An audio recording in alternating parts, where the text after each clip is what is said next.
Hello મિત્રો, હૈયાની વાત ઓઠે 32મા ચરણની અંદર આપ સૌનું હાર્દિક સ્વાગત છે. મિત્રો, આજે થોડી કડવી પણ છતાંય જીવન માટે ઉપયોગી એવી બાબતની આપણે ચર્ચા કરવાના છીએ, જે ગઈકાલની ઘટના ઘટેલી તેના ઉપરથી. મિત્રો, આપણે કહીએ ને કે કૂવામાં હોય તો અવાડામાં આવે, બાપ એવા બેટા વડ એવા ટેટા, એકમાં 100 શિક્ષકની ગરજ સારે જો એ મોબાઈલ મૂકે તો. બરાબર, આ બધી જ કહેવતો સાચી છે, એક પણ કહેવત ખોટી નથી. પણ આપણે કહીએ ને સમથિંગ ઇઝ રોંગ, ક્યાંક કંઈક કચાશ રહી જાય છે આપણાથી, અને એનું પરિણામ છે એ જ્યારે આવે ત્યારે બહુ મોટું હોય અને આવે ત્યારે મોડું પણ થઈ ગયું હોય છે. મિત્રો, તો એવી જ એક વાત સાથે આપણે વાત કરીએ કે ગઈકાલે કે મંદિર પરિસરની અંદર હનુમાન જયંતિ નિમિત્તે બટુક ભોજન રાખેલું હતું. એટલે એક પરિવાર સાથે બાળક આવે છે. સાયકોલોજી વિષયની નિષ્ણાત હોવાના નાતે ઓબ્ઝર્વેશન કરવાની ટેવ છે એ છૂટતી નથી, અને એમાંથી જ કંઈ ને કંઈ નવું નવું મળતું રહે છે.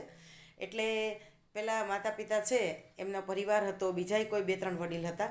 એ બેસે છે અને બાળકને થાળી વાટકો લઈ અને કહે છે કે જા તું પ્રસાદ લઈ આવ. એટલે બાળક છે એ લાઈનમાં ઊભું રહીને પ્રસાદ લાવે એટલે એ ઠલવી એક બીજી થાળીમાં અને કહે છે કે ફરી પાછો લઈ આવ એટલે આપણે બધાને પ્રસાદ મળે.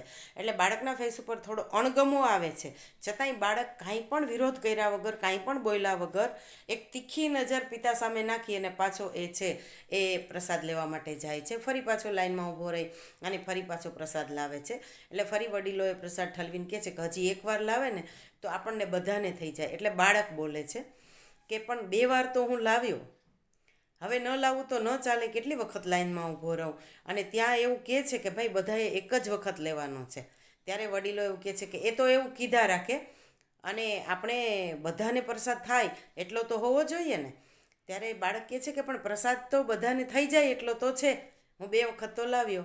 અને છતાંય વડીલ કહે છે કે અમે કહીએ એમ કરને, જાને લઈ આવને જલ્દી, ખોટી દલીલ કર્યા વગર.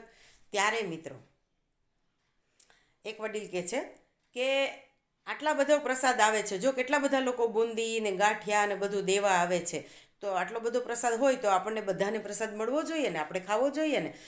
પ્રસાદ તો પવિત્ર ગણાય. ત્યારે બાળકના મનમાં કયો વિચાર આવ્યો હશે મિત્રો ખબર છે?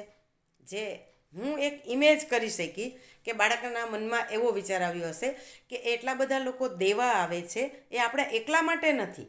અને બીજું, એ લોકો દેવા આવે છે તો આપણે દેવાની ટેવ પાડો ને, આપણે શું કામ લેવાની ટેવ પાડો છો, હે ને? પણ બાળક છે એ મર્યાદા અને લાગણીને લીધે કાંઈ બોલતું નથી, અને ખૂબ અણગમો દર્શાવીને પણ 3જી વખત પ્રસાદ લેવા જાય છે. ત્યારે મિત્રો આપણને વિચાર આવે કે આપણે આપણા બાળકની સારપને આપણે આપણી ધાક ધમકીથી દબાવી દઈએ છીએ. એની અંદર એ ગુણ છે કે પ્રસાદ એકવાર લેવાય કાં તો 2 જ વાર લેવાય, અને બધો જ પ્રસાદ આપણા એકલા માટે નથી. અને ત્રીજી વસ્તુ કે દેતા શીખો, લેતા નહીં. આટલું બધું આવે છે એટલે લેવાનું જ એવું નથી. પણ એ બાળક છે એ વડીલો પાસે લાચાર થઈ જાય છે. પાછી તરત જ બાજુમાં એક ઘટના એવી ઘટે છે કે કોઈ ભાઈ છે એ બધા જ બટેકો બાળકો માટે આઈસ્ક્રીમના કોન લાવે છે. એટલે એ કોન લઈ અને બાળકો છે એ બુંદી ગાંઠિયા સ્વાભાવિક છે કે સાઈડમાં રાખે, પહેલાં કોન ખાઈ લે, ગરમી હોય એટલે ઓગળી જાય. એટલે કોન ખાઈ અને બાળક છે એ ઊભું થવા જાય છે કે હું આ કચરો છે એમાં પેલી ડસ્ટબિન છે એમાં નાખી આવું. ત્યારે મમ્મી હાથ પકડીને બેસાડી દે છે કે બેસને, હવે ક્યાંય નથી જવું, આટલી ભીડમાં ક્યાં જવાનું. તો કે પણ હું આ કચરો નાખવા જાઉં. તો કે જો આજુબાજુ બધાય બાળકો બાજુમાં જ મૂકી દે છે, કોઈ ડસ્ટબિનમાં નાખવા જતું નથી, કાંઈ જવું નથી, અહીં બાજુમાં રાખી દે અને આલે આ પ્રસાદ ખાવા માંડ, આમાંથી ખલાસ થાય તો આપણે બીજી વખત પાછો લઈ આવીએ. જો કેટલા બધા લોકો બુંદીને ગાંઠિયા દેવા માટે આવે છે. જો હવે તો ખમણય છે ને, પફ પણ છે ને, ગુલાબજાંબુ પણ છે, જલ્દી આ થાળી ખલાસ કર તો આપણે બીજી વખત પાછું આ બધી જ વસ્તુ લાવીએ. ત્યારે પણ મિત્રો બાળકના મનમાં એક સવાલ થયો હશે કે શું આવી જ રીતે સ્વચ્છ ભારત રાખી શકશું આપણે? તમે તો ન રાખ્યું સ્વચ્છ ભારત, પણ અમને તો સ્વચ્છ ભારત રાખવા માટેની જે ટેવ પડી છે એને તો જીવંત રહેવા દો. એને તો તમારી ધાક ધમકીથી અને તમારી આવી રીતની લાગણીઓથી મારી ન નાખો. પણ છતાંય એ બાળકનો હાથ પકડીને એની મમ્મી બેસાડી દે છે અને બાળક લાચારીથી બિચારું બેસી પણ જાય છે. મિત્રો, નથી લાગતું કે આવા સારા બાળકો, આવા શિસ્તનું પાલન કરવાવાળા, સંસ્કારી, સમજુ એ બાળકના માતા પિતા થવાની લાયકાત કદાચ આપણામાં નથી. અને એટલે આપણે શું કરીએ છીએ કે આપણને જે સાચું લાગે છે, આપણને જે સારું લાગે છે એની ઉપર થોપી દઈએ છીએ. અને પછી આપણે એવું કહીએ છીએ કે બાળકો બગડતા જાય છે, જનરેશન બગડતી જાય છે.